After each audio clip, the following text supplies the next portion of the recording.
Hello there and welcome to this, my first vlog of this week, the first week of October 2021, and I'd like to just discuss three topics today. So first of all is the recent comms that Catalyst have put out about ongoing problems with the Kickstarter. The second thing that I'd like to discuss are potential for pre-orders and the best way to go about those. Because I've done a little bit of research on that over the last week or so, because I'm determined not to just use the scalpers, whatever you want to call them, of eBay. And thirdly, I've taken some photos of the project realised thus far. So I'll show you those, and you can see actually that those Excel sheets that I've been doing vlogs on, you'll see that realised, because everything that I've got is now painted. And it's all kind of sat in its in the display case, so I'll show you that. Anyway, first up, we've got the really quite awkward topic of Kickstarter drama. Now, I am gonna have to put my cards on the table right away with this, and I need to remain objective because this is me doing not a public announcement, but it's a vlog. So I don't want to be unfair on anybody. I can see certain problems here from all different sides. So I'm not going to direct fire at anybody. What I'll talk about though is kind of what has gone wrong, and then those lessons learned. I hate that phrase. It's like the politician get out phrase, right? Lessons learned potentially for wave 3, but I'm not going to spit any acid or go crazy about it or anything like that. I really can't, because I got my product about 4 weeks ago now, and it all came absolutely perfect apart from one thing. I didn't get the dice, but I don't give a damn about the dice. I didn't want the dice, so I don't care. I went for the, obviously, because I'm a, Fedcom and Fed Sons fanboy, so I got the Federated Sons dice. I'll never use them. I've heard as well that they really weren't that good. I think in the previous Kickstarter, a lot of people were complaining about them. I'm a bit of a dice hoarder, and I actually use specialized dice that I get ordered specially. And they're quite expensive, and I have specific BattleTech dice for my mercenary unit. And my mercenary unit play in purple and yellow. And that's what the dice are. So if I'm ever playing competitively, I will never ever deviate from using those dice, because it looks quite cool to have dice that reflect your, tabletop outfit. For general players, I've got a multitude of different coloured dice. So I've got loads of green dice, and they're all standard. I'm very, very finicky, so everything's got to be standard. So, there's green ones, there's yellow ones, the only ones that I don't let anyone play with are black, red, and white, because they denote the movement actions of the mech that you do on the table. So all my dice kind of tailor to that, and then I've got those weird and wonderful colours. So if I'm playing against someone across the tabletop, I'll be like, do you want to use green dice? Do you want to use blue dice? They've got a multitude of choices. But I usually always use, well, for BattleTech anyway, I'll be using my purple and yellow colour dice. So to give me just two random orange Davian dices, that's right, that's the plural, just would annoy me, because I'm never going to use them. I don't care, and I like high quality dice. I like the dice to have a bit of weight to them. So yeah, I don't care. So that's my only complaint, not complaint, over the Kickstarter. I don't know. I mean, they might send me an email and give me an option to get them. I'll probably just not bother again, because I don't care. So that's the only again, I say this with huge caveat of I don't care. That was the only problem with the Kickstarter. Everything else was perfect. It came. I've spoken about this before. I expected it to come about a year after I ordered it, given that I knew something about what was going on in, even then, with global shipping and logistics because of COVID. So I never ever expected it before October this year. It came in September this year, so I saw that as a huge bonus for me. And Everything was great. There was no damage to the products. The minis were all fantastic. I only had to like reset a couple of them. You know, when you like dunk them in like boiling hot water, and you can like reset them if like an arm's come out of place or something like that. I had to do that with 2 out of like 60 something mechs, so that's absolutely fine. Even if you had to do that on every single mech, it's kind of part of the process, and there's no assembly required, so I'd have no problem doing that, because the one thing I don't like about the hobby is assembling things. So it really works for me when they just come pre-packaged, you know, pre-created, and then you can just like maybe remodel a couple of them a little bit, but then you just like spray paint them, get them all, you know, in a nice undercoat, and then you can just get on with painting them. So yeah, for me, the whole Kickstarter experience was fine. I think Catalyst's comms were good. They directed us towards like for us in the UK, can't speak for any other location, but it was pretty obvious that like QML were dealing with it, and that I think it's QML. Yeah, they're like a logistics company for this, so they get all the orders in and separate everything out and send it to people. I had everything kind of covered. The comms were good. The QML do a blog and they tell you where they're at with each stage of the process. So I was checking that like every week. And yeah, from my side, absolutely no complaints. I'm not going to show the comments in this this particular website that I've got down below me here, because some of it is pretty gnarly stuff, which again, I understand, you know, if you've not got you've not got your product, and you're seeing that everyone else has, and people like me are making these videos, and you're seeing unboxing videos, you're going to be sat there very, very peevish at the moment. I get that. I probably would be peevish as well. But I think what Catalyst have tried to do here is they've given some like explanation. Now, I'm not going to read all this because it's quite a lengthy article. If you want to read it, it's on the Kickstarter page. It's the 180th comment. Which again, that's testament to Catalyst comms. You know, in this entire Kickstarter, they've done 180 update. I suppose they're blogs, aren't they? So that's good. I'm guessing that's way more than most companies would do on a Kickstarter. So they've titled this this little article here, "Where's my stuff?" Exclamation mark, question mark, which kind of tells me that they're getting bombarded with requests at the moment, which can't be fun for anybody. I mean, I'm sure that they are disappointed about this and annoyed. They do talk about that a little bit as they go through. They're like, you know, there are perceived problems. Some of it is out of our hands because it's in third-party logistics companies, and they're doing things that we probably would have thought were a bad idea, but we can't really realistically control that because we didn't know about it. And I think they've given a relatively good defence of that situation. Whether or not the people who haven't got the product, I can't get that word out today, whether or not those people who haven't got their product will be sated by that is another matter entirely, because I know in the past I have seen some heat like directed at this particular Kickstarter for certain decisions that they've made. But in my mind, they've been very honest here, and I think that's all we can ask for, given the huge, like, logistical, complex thing that a Kickstarter is. And believe me, it is. This is a huge undertaking. I mean, you've got factories in China making the product. You've got then obviously the shipping to come over, and then the logistics people who get this like crates of stuff that they then have to separate out, put into individual boxes and ship it all.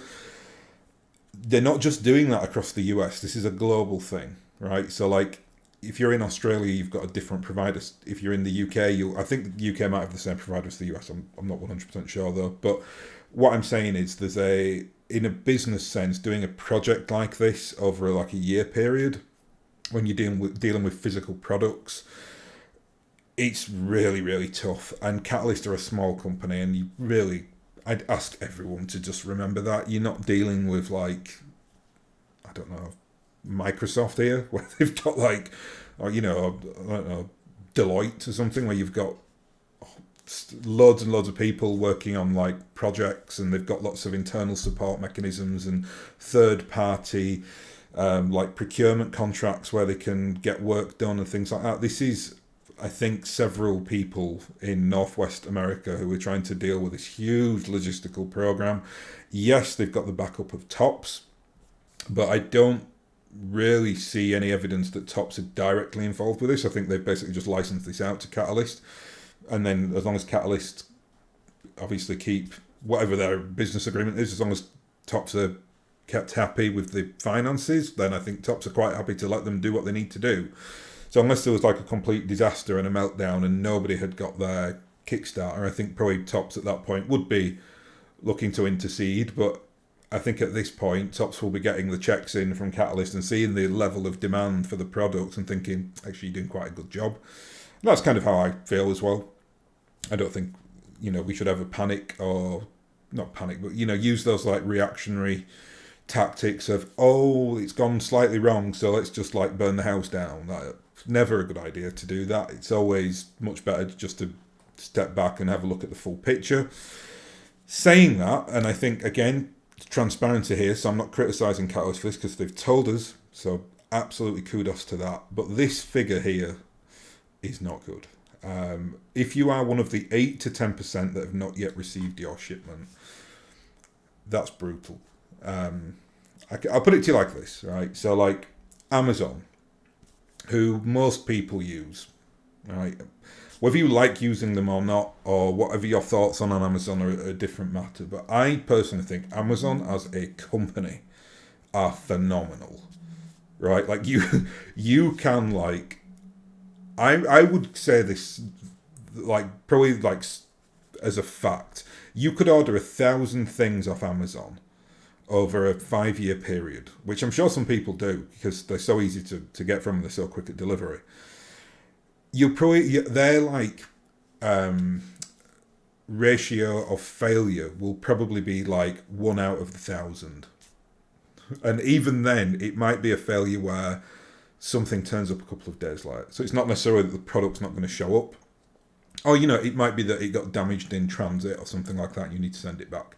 I'm not talking about like the companies who are on Amazon who are selling stuff on there, because they're separated out of this. I'm talking about Amazon as a service, and I'm not talking about returns either. So I'm not saying you buy a t-shirt, the t-shirt doesn't fit you, you have to send that back, because that's just how that way. If you're buying things retail for like clothing or shoes, you can't try it on first, so you're trying it on the second you get it, and then it might not fit you, so you have to send it back. That's not a problem for Amazon. That's not Amazon's fault. That's just the way that world is.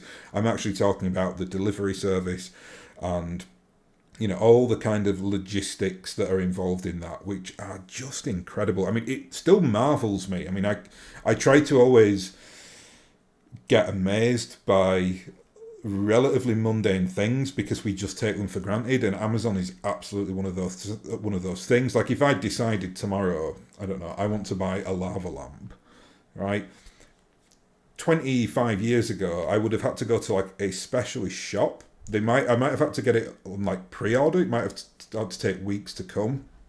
There might have been like a gadget shop or something like that, or I might have been lucky enough that they were sold in like a toy section of a retail outlet and I could just go and have a look. My point is, it would have taken me probably a few hours to go and sort that out, right? Now with Amazon, if I decide I want a lava lamp, all I need to decide is from Amazon, what colour do you want?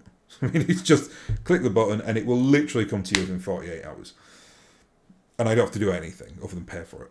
So Amazon, who are this just incredible logistics tech company, like I said, I have no idea how they do it. It bamboozles my mind how good they are at that side of it. And again, I know a lot of people have issues with Amazon, but I think probably most people have used them because they're just so convenient. And as someone who is just purchasing things, as someone who's like, consuming a product and you want it to be quite quick and efficient, I just can't say anything bad about Amazon. Like, they're just really, really good at what they do. But that's Amazon. And Amazon are a huge company, and they kind of they wrote the book on, there was nothing before that, on how to do this. And other companies have kind of jumped on that, and that technology is now out there, and lots of companies can do that through, whether it's like fintech payments or logistics. Like some really big websites will have that like really nailed down, Some smaller sites will be using like a third party to do like the financial payments and things like that. And then you've got Kickstarters, which is, I mean, I can't imagine the logistical hell that this is, to be honest, because you are dealing with so many variable factors, and it must be so difficult for the companies. But regardless of that, when they're coming out publicly and saying that they've got an upwards of 10% failure rate at retail, that is horrifying. Like, that is just, I mean, again, I'm not directing any fire at this. I'm sure that Catalyst have seen this and been horrified by it as well. But it's not acceptable on quite a few levels. And I'm going to talk big picture stuff here. I'm not talking about the individuals.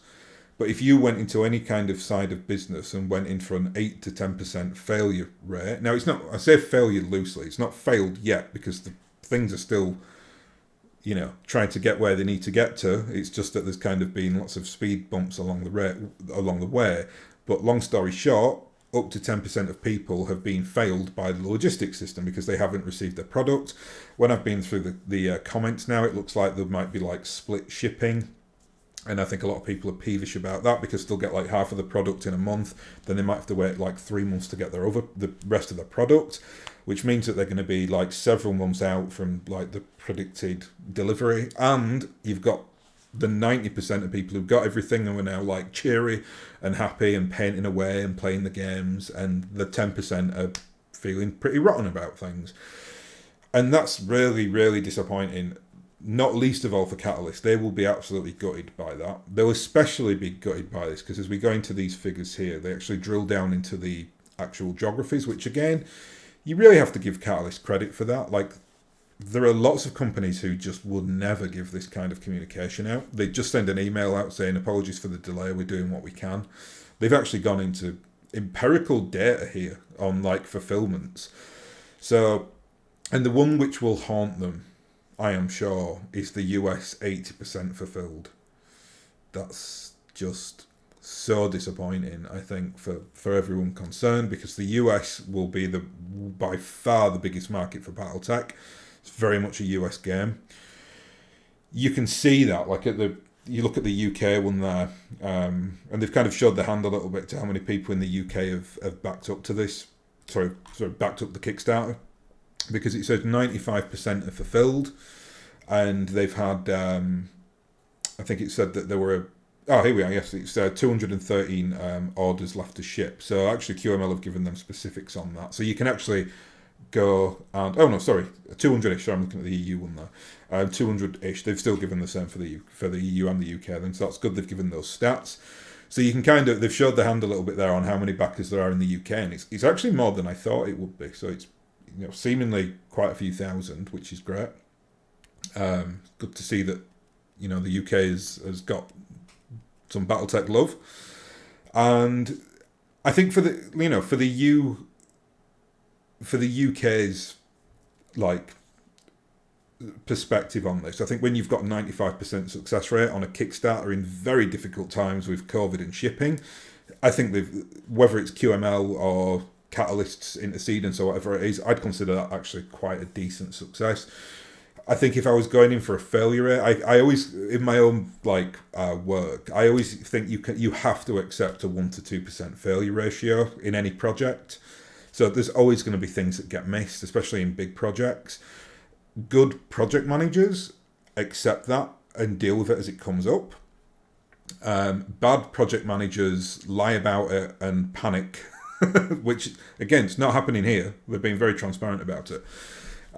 So again, kudos. That's the problem has happened. They're responding to the problem.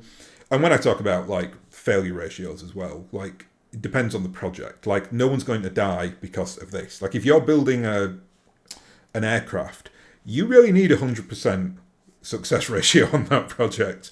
Or God willing, you get 100% success ratio, because if even you get a 99.9% success ratio, people might die because of that. When you're dealing with games, right? Like I think that little, you get that leeway of, okay, so 1 to 2%, there's a little bit of problem in this part of the logistics or the procurement or whatever else has gone on, but that's understandable. And yes, you'll get some people shouting at you and screaming at you, but ultimately it's they'll probably forget that anyway. Like, yes, they'll get it late, but they'll probably be signing up to the next Kickstarter. So, it's all relative really to the project that you're doing. But I think by any metric, when you're talking about 8 to 10% on a failure level, that's really quite unacceptably high. And again, it's not necessarily Catalyst's fault. Like, Catalyst have tried to, I think, get all their ducks in a row on this. They've been very transparent with the comms, but things have seemingly not gone right for a multitude of reasons that they kind of go into here, on why it's slowed, why it's stopped in certain areas. And so, cut a long story short, it's all because of like shipping problems and problems with production. That being said, what do I think what lessons can be learnt from this, and what should they do? And one thing I will say for Catalyst is, or one mistake, pretty big mistake that I think they made, is that these Kickstarters are just too big. And I know that they'll have had they want that, like, when you do that initial push of a new product, which is what this is. This is like an entire redesign of an entire like line of products, and all in a different material. They're all being made in factories that I presume they've never used before, because previously it was on a much smaller scale. So this is on like a mass, almost like an industrial scale. So they've had to go to China to get to my knowledge, China is the only place you can do this cost effectively. You see a lot of comments on Kickstarters and in gaming forums and things like that, which say, why don't they just use companies in the US? Well, there aren't really companies in the US that do this. I know that because I know a little bit about I've read quite a bit about like the gaming logistics. I find it quite interesting. And there are companies that do it, but on this scale, I would have been amazed if they could find like a factory in Tennessee that could have done this, or even like in the EU. I think China is the one that is geared up to do this. They've got like factories that specifically cater for like Western IPs. If a company gets big enough, you can kind of go the Games Workshop route, where they've got factories on site, which I'm presuming are down in Nottingham, where they'll actually produce a lot of their stuff in-house, which is wonderful, obviously, and that's why you always see Games Workshop stuff pretty readily available. And I'm not talking about the limited edition stuff or the fear of missing out things that people talk about. I'm talking, if you just want like a squad of Imperial Guard, you'll be able to get it somewhere, either through Games Workshop Direct or through a hobby store. They might not have the specific one you want, or it might be out of stock or out of print or something like that, but generally you can just go and get the product. With BattleTech, it's always been really quite difficult to do that. Though saying that, you can, I've had no problems at all getting the metal minis from Relpartha. I've talked about this before, they deliver very quickly, they're very good quality.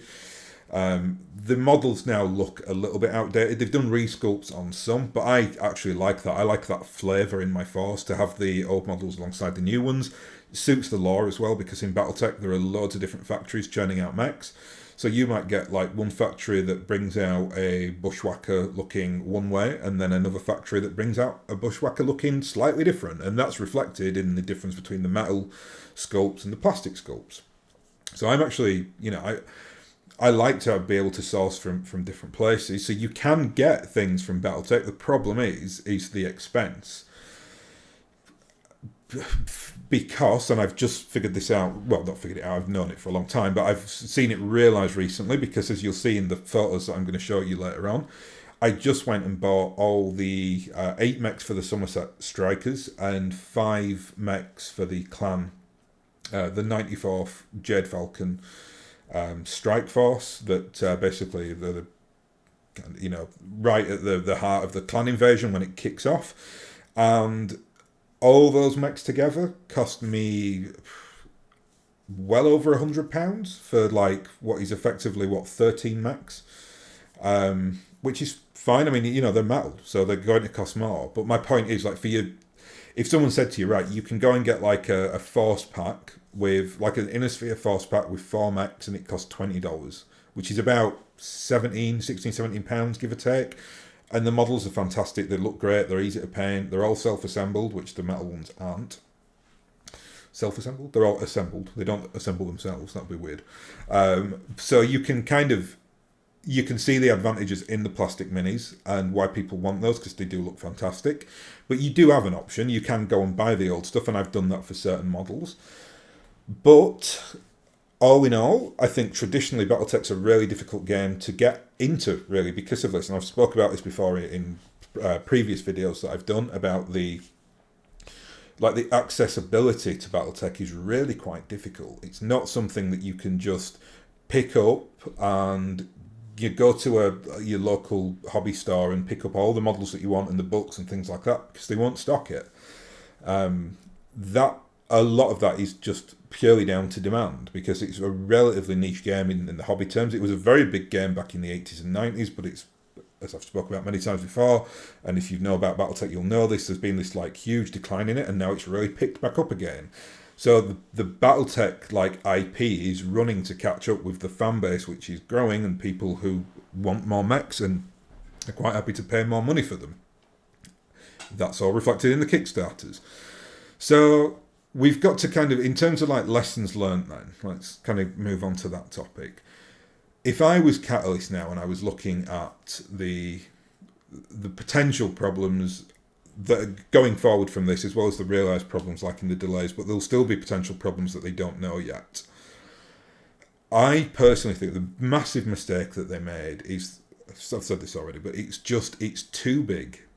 You know, they were giving people too many options. There were too many like those unlockable features where if we get this much money we'll put this in. I think it was quite badly organised on that level, and I think Catalyst would probably turn around and hold their hands up and say that's the case.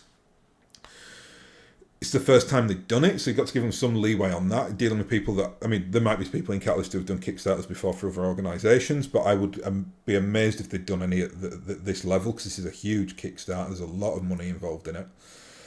And if they're going to do the Wave 3, I think it's imperative that they do a very, very small scale one. I'll give you a for instance. So let's say they decide to pull the trigger on vehicles and they do like a combined, you know, because Clan Invasion is an expansion, right? So a game of Armored Combat is the core game. No one cares about the beginner starter set thing, because I don't know anyone who wants to play those rules. They're not good, they're boring, there's no heat in there. The only thing that I'd want that for are the two little, the Wolverine and the Griffin. But, so let's ignore that one. But Game of Armored Combat, which is the core game, you can pick the rules up, you can play it from the box, wonderful, great, fantastic. The Clan Invasion is then like the expansion on that. So you get better mechs, better equipment, different maps to play on, different scenarios, that kind of thing. The third Kickstarter then will probably be another, if you look at the Clan Invasion as an expansion, the next thing will be an expansion. So let's say the next expansion they did was Combined Arms. So they did tanks and VTOLs and artillery, things like that. Maybe a couple of like planes.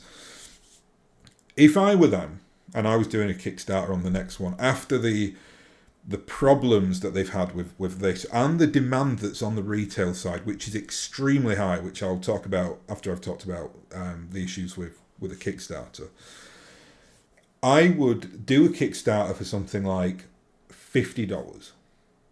That would be like, well, okay, the normal range that you go in for is $50. And with that, you get the expansion box. And that's it.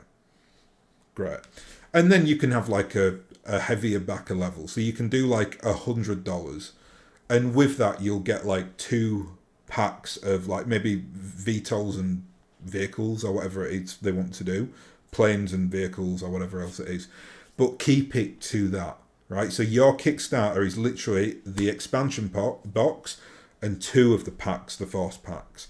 Now, why I think it's imperative they do that is because they're having major issues fulfilling demand, because it's just too much from people going into the Kickstarter and saying, well, I'm not just going to buy the expansion box set, I also can go in at a $300 or a $500 or $1,000 level, and I can get 20 of the expansion packs and maps, and I can go and buy this and that, and I get the dog tags and the badges and the logos and the t-shirts and everything else. And that's where the problem is, right? They're trying to basically put too much out there. It's oversaturated. They're reliant on too many third parties to kind of come together and collectively make it work. And that is why you've got this 8 to 10% failure ratio, because it's too much. If you keep it streamlined and you just have the expansion box and say 2 lands packs, and that's the maximum you can get on the Kickstarter, I guarantee to you that that will have a 99.9% success rate, because it won't be that much I will get that word. I keep wanting to say project. I should be saying product. It won't be mass shipping either, because there's going to be limited boxes of it that you can do in the Kickstarter. So if you think about it, like if it's the same size as the Clan Invasion and a Game of Armored Combat, which it will be because they want to keep it standard. I think they've done research as well on what retailers want in terms of like box sizes. So that's why you see these in these nice, like small well-packaged boxes. So that's going to be what, like this big, right? With a couple of lance packs and not lance packs, sorry, a couple of packs of vehicles or VTOLs or whatever, and the actual expansion itself. And then this is the key factor then, right? And this is what I'll go on to talk about in a second. The actual packs that you buy separately, get loads of them and don't use them all on the Kickstarter. Get them to retail, right? Because now I think there's some I think the people that make BattleTech in Catalyst, the people that have, the custodians of the IP, are far too nice to us. And this is why I do get slightly, I'm not saying upset, but I get slightly upset for them when I see all this heat directed at them and all this like visceral, because the people have been delayed for a few weeks. And again, I have to be careful what I say about that, because I've not been delayed. But they've did things like they threw in that little fighter, that I think they got like 20,000 of them made, which will have cost them like tens of thousands of dollars. And they did it as a thank you to the Kickstarter people, not to the backers, where you just got that as like a little present in your, in your shipment. And, companies that don't give a damn about their fan base or the IP would never do something like that. So I think it's slightly disingenuous of people to be like, not disingenuous, it's slightly short-sighted of people to be directing this heat at a relatively small company who are trying their best in pretty trying circumstances and have been very transparent with us.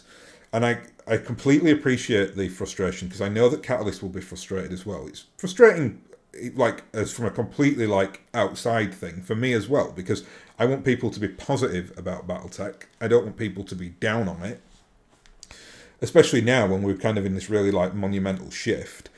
But I think Catalyst, again, I think as the custodians to this IP, I think where they need to get their head now in a different space, which is retail over Kickstarter.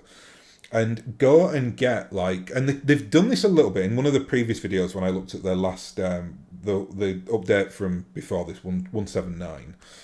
When they kind of listed how many reprints they were getting. So it was like they were getting 10,000 of this box and 7,500 of this box, etc. And that's the mindset they need to be in now. It's next year, well, the wave 3 for the Kickstarter should be one of the smaller projects that they are doing. The bigger project should be getting almost like a product line from China to the US and to Europe and to Australia.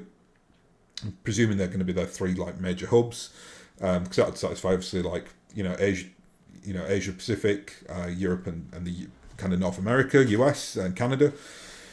And how do you get into a position where you can constantly keep firms like, whether it's, I think is it Barnes and Noble, I think in the US, that have got the contract to stock Catalyst, the Catalyst force packs and the Game of Armored Combat, like presumably in their toy section.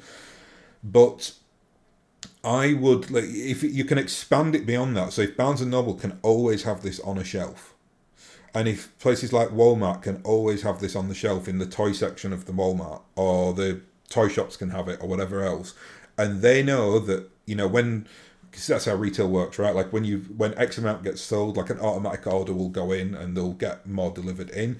At the moment, they can't really do that. Or they can do it, they'll be able to do it over the next few months because they're getting reprints. But what they need to be thinking about is what happens after that time period is up. So what happens in March, April next year when all the force packs have sold out, and then and retail companies and people who are selling online, they move on to the next thing very, very quickly, the next hot thing. And at the moment, BattleTech is the hot thing. And it really needs to be reflected in its retail endeavour, not in its Kickstarter. The Kickstarter, in my mind, you will never get any customer satisfaction from the Kickstarter for your audience because they order it way in advance. They have to wait upwards of like a year, maybe longer than that, to get the final product. You've then got this 8 to 10% failure ratio, which creates a lot of negative buzz. So you're on a hiding to nothing. You also, financially, are basically doing bulk sales. So, for instance, I went in at the $300 level. Was that Star Kernel, I think? Can't remember the name that they used for it. But that entitled me to like lots and lots of product for a really quite small amount of money. I think if you convert back to UK pounds, the Kickstarter cost me about £220. And with that, I got 60 something mechs, which works out like just far too cheap. I mean, I have got to be careful when I say this because not everyone's in the position where they have disposable income. But I also feel like we as a community, people who are interested in a product, need to invest money in. It's a hobby investment, right? So you give your money to companies like Catalyst or Ralpatha or whoever else got the IP for BattleTech, and it allows them to kind of see that it's successful and reinvest money back into future project. Done it again. Got the other one wrong this time. Future projects that you can then start to purchase in the future, which then makes your hobby more enjoyable. So there's kind of a reciprocal thing going on here with like consumer and manufacturer. And that's why I just think that because this is a company made by gaming people for gaming people, which is admirable, I think they could do with dialing up the old corporate excesses, maybe 10-15%, and starting to get out of this like, this is just a hobby for a niche group of people, and we just want to satisfy that because they know that they will come back to us. They need to start thinking now about trying to hit that like hobby generalist marks. So what I mean by that is, if you've got someone who's been playing in BattleTech for 30 years, they're going to come back and buy your product regardless. So you keep them happy because they're your core base, right? They're the ones that if there are problems, they'll keep the lights on. But you also then you have to take a little bit of a creative risk to try and get new players in. So at the moment, there's obviously a lot of buzz and discussion around like Games Workshop products, and they're talking about, there's this big jump from Games Workshop to BattleTech, which I still absolutely do not believe. But even if like a few hundred people come over and try this out, it's more fans, it's more like money for the product. Catalyst make more money, they can reinvest more back into the IP. So it's, in a sense, I think that not that they need to fleece people, they don't have to get to or go general audience. Like both of those options would just destroy the IP. That's been proven time and again over the last 10-15 years. But what they need to do is find that equilibrium. So I'll give you for instance, $20 for an Inner Sphere Force Pack is not enough. It should be $25. And the Comstar ones should be $35. I think they kind of are. I think the Comstar ones are at about correct price because you get 6 mechs. But they're so nice. It's like, okay, well, we won't charge more than $5 per mech. Right? I think that's kind of the mindset that they're in. I would have absolutely no problem spending $7 per plastic mech. Right, I'm quite happy to buy metal mechs at £9-10, which is about $13-14. I know it's metal, so it costs more money, but it's still kind of the same theory of I think that one model is worth X amount of money, regardless of, the actual thing that the product is made of. What I'm talking about is like, it's the IP and it's the design that you're paying for, right? It's like when people complain about like computer games being expensive, because they kind of don't exist apart from on like whether you use Steam or Epic Games or whatever else. But what you are paying for is the thousands and thousands of creative hours that have gone into making the game work, game design, creative design. It's the same with plastic models, right? And the actual plastic itself isn't worth, like, it's probably worth about, like, I don't know, 12 pence or something like that. But what you're paying for is them to get that in the molds, overseas, created by a factory, shipped, and not to mention all the design that has to go into actually getting the models to look great. So it's a very, very complex process, obviously. And I think Catalyst now need to just start to slightly think about changing like their focus a little bit from things like Kickstarter and keeping the fan base happy to where are we going to be in like 2 years with this, because we want to see like BattleTech products stocked on all the major like high street shelves. We want to kind of have like a massive uptake in the game. We want to have an uptake in regards to like the fiction books that we put out. And the only way that you can really realistically do that to get new players in is to have that consistent product where people can just keep going back and dipping their toe in the water and say, oh yeah, I think I'll try Innisphere now. I think I'll try Clans now. If we can't do that, which is probable, like after say March, April next year, when I think all the reprints that they've done will sell out, we're going to be back at stage one again, where trying to get people into this hobby is going to be difficult, because the first thing they're going to ask is, who's the best person to buy from? Do I go direct to source? Do I go to a hobby shop? And I say, oh, I'm sorry, you can't buy them. Like, that's just going to frustrate the hell out of everybody, right? So that's, I think, lessons learned. Keep the Kickstarter small, keep the retail high. Anyone from Catalyst watches this, which is very, very doubtful, but that's my advice to you. Kickstarter small, retail high. I think it's fine to have done it the way that you've done it, having Kickstarter high and then retail a little bit shaky until now, because you've done all the reprints. But because you didn't know what you were expecting, right? You didn't know if there was even any demand for BattleTech. Turns out there is. So now refocus and start thinking about your profit margins. Speaking of the retail side of it, been looking into this quite a bit this week for stores that are doing pre-orders, and I found this company. Now, this won't last for very long because I think these will sell out quite quickly, but the reason I'm just pointing people into this direction, so this is the reason I'm pointing people into this direction, does that even make sense? Whatever, is because these guys seem to have quite a few of the box sets on pre-order, although they are pre-orders with like the caveat that they're not expecting to get them for a few months, some of them anyway. But this company is called is it Tista Minis? Yeah, and they are based in Canada, and they've already put up all the like the force packs. They've very handily put out the dates where I presume where they think they'll get the pre-orders. So you can see here the like the Innisphere Striker Lance 2021 pre-order. They have got an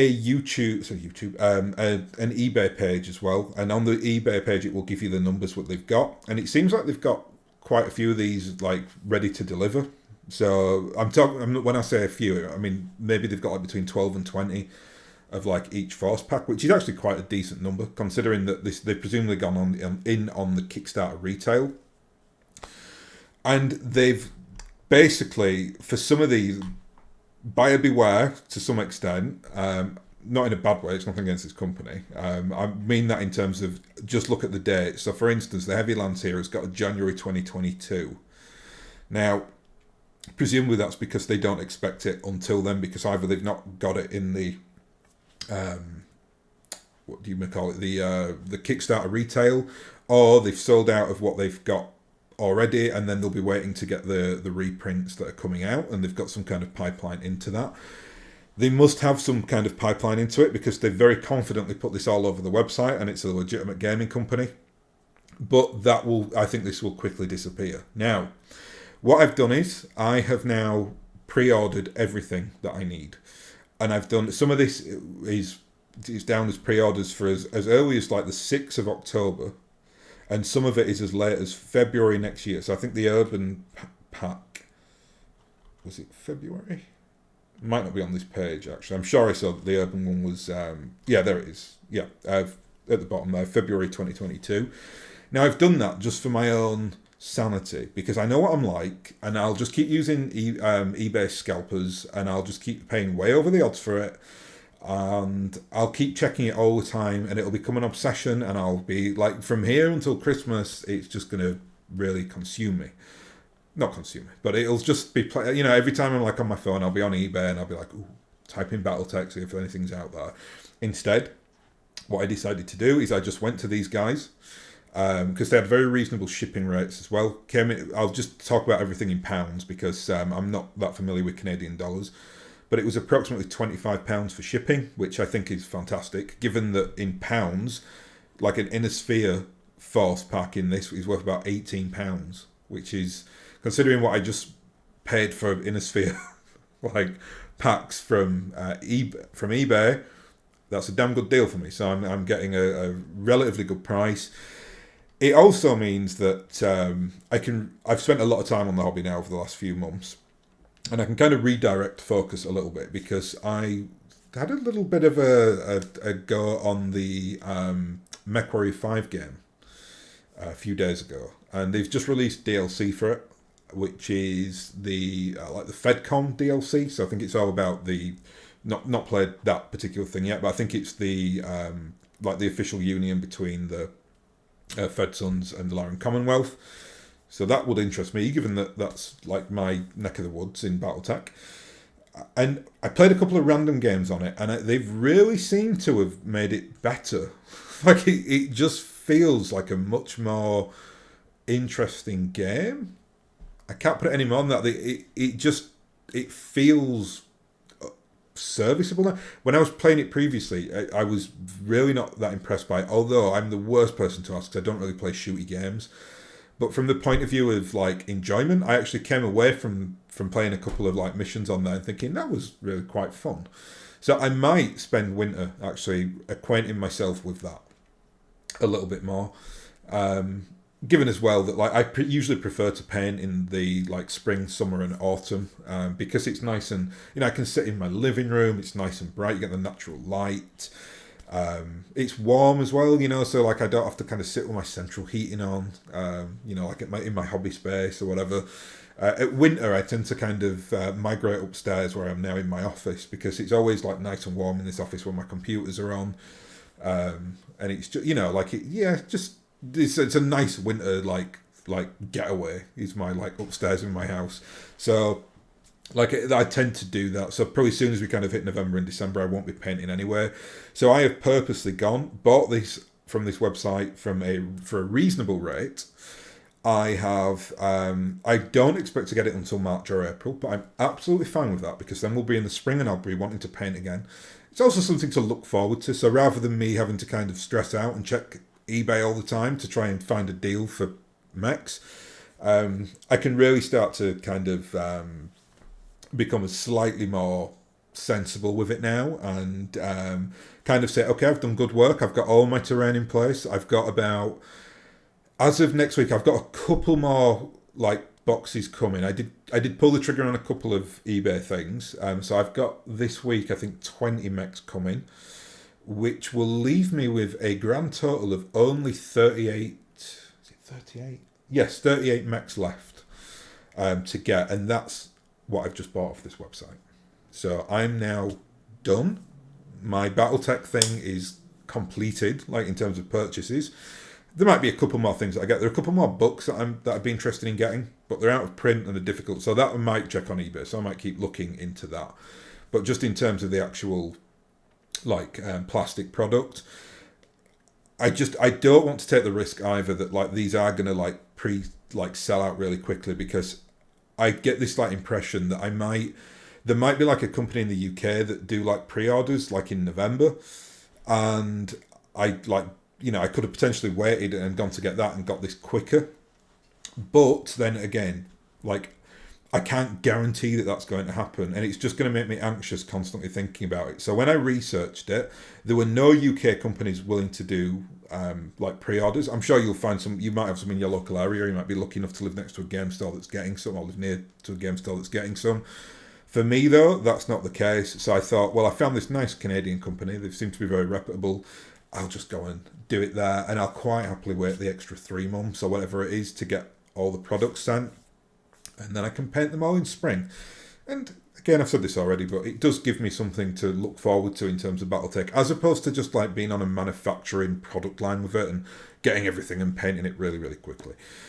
So if you are of that mind as well, and you've got some supplementary things to pick up, but you're not desperate to get them like ridiculously quick because maybe you've still got all the Kickstarter stuff to paint, Tista Minis, that's Tista Minis, based in Canada somewhere. Just have a look where they are. Does it tell us there? I can't remember where they said they are. Oh, there it is. It's in Ontario. So yeah, very nice part of Canada. So yes, you can. It seems, get pre-orders now. People have been. I've seen some of the comments on these videos as well, and I've seen some people on Twitter talking about pre-orders.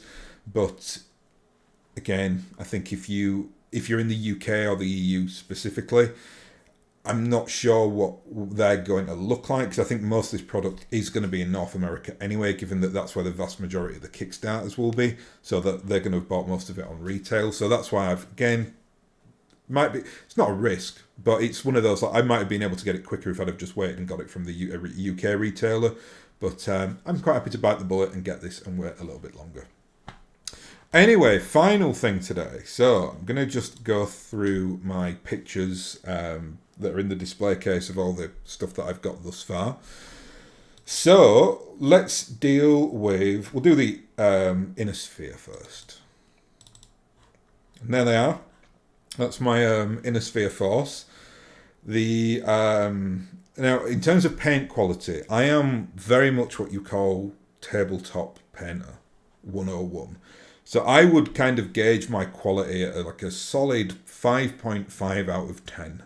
Right? So, and I love being a 5 out of 5 or 5.5 out of 10 painter. That gives me a lot of joy, because when I was younger, I think I would have always been quite proud of myself that I could paint them even up to this caliber, because I'm not really the most like creative person when it comes to like things like painting and design and things like that. I just kind of learned cheat codes for it and do what works. And what I pride myself on, though, is speed. I can like rock these guys out at this like very average or just over average quality in like no time at all. You'll see as well, because the vast majority of the mechs from like the Inner Sphere powers here are the new like Catalyst models. A couple of points to note though. These two dragons here, this is the Rasselhag Republic force here. These two are old model dragons. I wanted to have that because the Rasselhag Republic are, they're like an area that seeds from the Draconis Combine. And I wanted it that they kind of had an old dragon factory, because obviously the dragons are Draconis Combine mech. And they were still kind of pumping these things out, but it's like a very old design. I've got 2 old Vindicators at the back there for the Capellans. But the old models that I've got that you've probably caught your eye already are actually the Somerset Strikers here. So this is the full Somerset Strikers, all metal. You can see Adam Steiner there in his Axeman 2, or is it Axeman 2N? Or something, I think they call it. It's the one with the LRM-15s. Got them all this week, and I just couldn't wait. I had to paint them immediately because they're beautiful models. Beautiful old metal models. And it cost me like a pretty penny for like 8 mechs, but well worth it.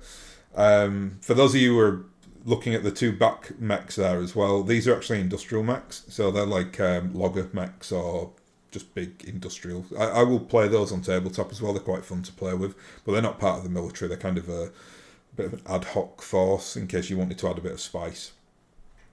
So that's it. That's my very okay painted, but quite coming along quite nicely now. There will be 20 mechs added to that this week. I discussed on my previous video that I was going to buy a Game of Armored Combat again because I wanted the 8 mechs from a Game of Armored Combat, which has like the catapult and the awesome in there, which you can't buy in force packs, which is really quite annoying. I wish they would just make that force pack. I found someone on eBay though who was selling variations of the starter set and the Game of Armored Combat, and they were basically selling them in like groups of 4 for about, I mean, I kind of negotiated with him. I think I got him for about £7-8 a model, which I'm absolutely fine with, especially if it means I get the new catapult, because that's what I was after. So I got in that 8, it was kind of 8 random mechs, but I kind of said, like, as long as I get the catapult, I don't care, I'll quite happily take the others. So he gave me a list of what he'd send me, and one of them is the Griffin, and I don't have the Griffin because I never bothered to buy the starter set because I really didn't want it. When I knew the rules in it, I was like, yeah, I'm not interested in that. So I now have a Griffin in the Force. Not sure where it's going to go yet. I'm going to have to go back to the Excel and kind of have a bit of a rejig. But really glad that I did that and that I found that guy who was selling them, because it means that, first of all, I don't have to deprive anybody from a Game of Armored Combat, which is good. And second of all, it means I get the Griffin, and most importantly, I still get the new model catapult, which will be going into the Capellan Force. So that's the Inner Seer Force. Let's have a look at the clans next. Oh, this is clans and periphery, which is meh. Like they're all from Force, from Wave 1. There's 2 stars in every clan force there, and you can't see them really, but there are 2 points of elementals in each of those forces. There are periphery forces at the back, so I've got like my local government forces, I've got my pirate forces, and then I've got my Taurians. And in this space here is going to be set up for the Magistracy of Canopus. But in the middle there is the real star of the show, and this is as I've got the Somerset Strikers, this is the 94th Jade Falcon Striker Cluster? Maybe not Striker, Cluster, whatever, I can't remember what you call them. And this is from the cartoon, like the Somerset Strikers.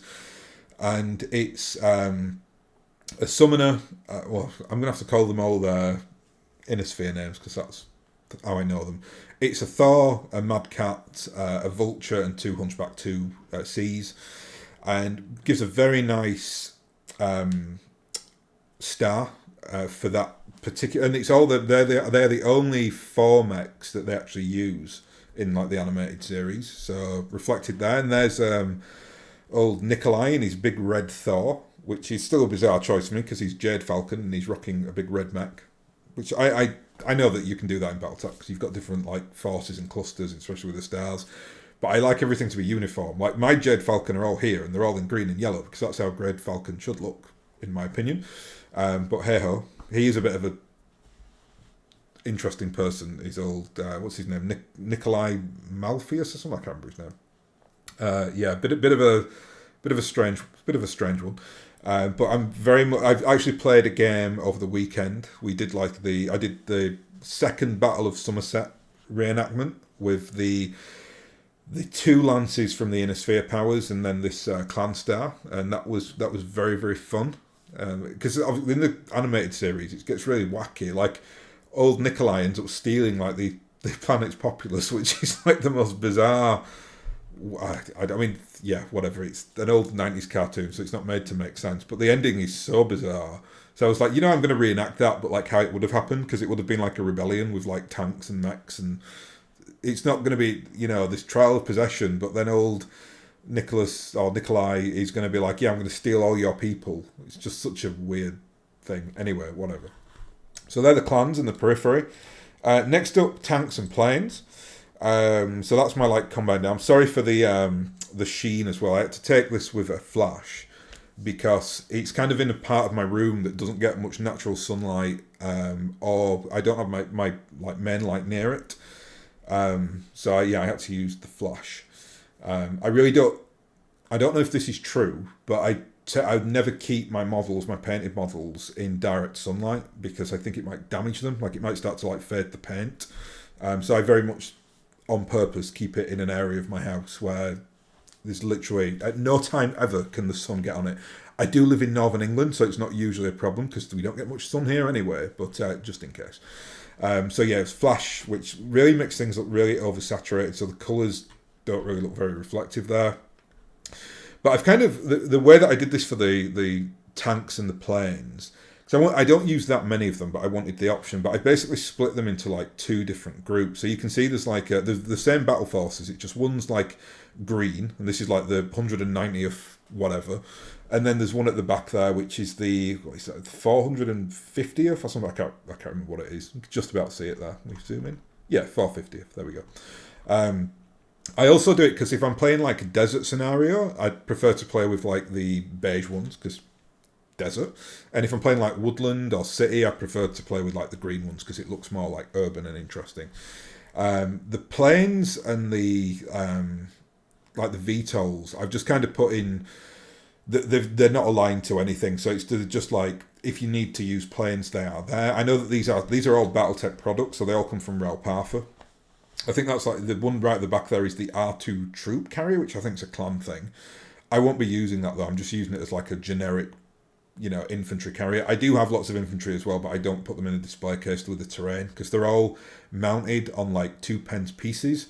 Or maybe they might be on 1p pieces actually. I think they're on small mounts. And then I've just basically painted the penny a colour. So like there's like green squad, red squad, purple squad, and each one's got like 9 infantry soldiers on there.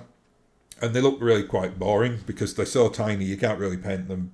You can spray paint them, put a bit of detail on, and that's it. So they're not going in the like display case, they just get stuck with the terrain. So there are many different options that I've got for this. And the like I said, the planes are just there as like if I ever decide to take that route and you need to kind of supplement a force. So like I don't know, you might be 1,000 points behind in battle value, so it's like you can bring a couple of tanks or a couple of planes or something like that. And then finally, and then I'm going to end the video because I think this has gone way too long. There's my mercenary unit, the Dust Corners, which is a bit of a terrible photo because they're all kind of stuck behind there, but.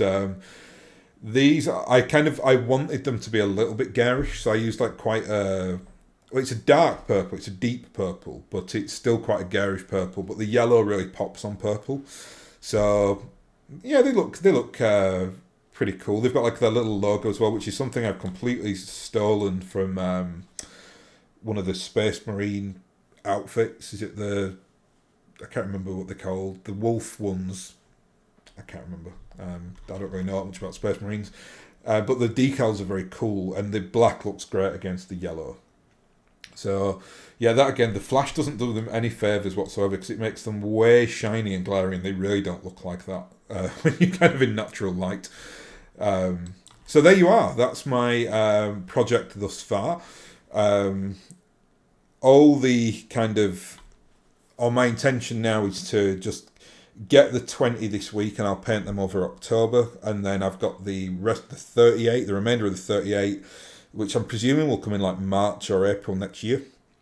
And then at that time all this will be done and I will be very much ready to go in terms of like what I want to be, which is that kind of local hub for BattleTech where I've got like the vast majority of forces and I know the rules and I've got combined arms if we need it and things like that. So thus far, everything's going to plan. I hope you also have not been delayed on the Kickstarter. If you have, that's rubbish. I'm very sorry for you. Hopefully it will be resolved. Just again, be positive. Don't scream and shout at Catalyst. By all means, I mean, I think one recurring problem that I see all the time is that they don't answer their emails. It's probably something that they should get better at. So that's one thing that they could do. But I think, that no one here is trying to rip anybody off. I can categorically say that. I don't think anyone at Catalyst, in fact, quite the opposite. I think they go out of their way to make it as easy as possible. And this is a big project. I would imagine if they... Again, I think my advice is pretty sound there. If they go smaller scale on the next Kickstarter, I think it will be a lot better for them. I think they need to start getting into that retail headspace, and I think they need to start almost like future-proofing BattleTech now in terms of the license and where they want to go with it. Anyway, I'm going to end it on that note because I'm pretty terrified to log off now and see how long this video is. Hopefully it's not too long. But that was quite a big update anyway. 3 big topics that I was discussing there. So, I'll hopefully catch you next time, and have a good week.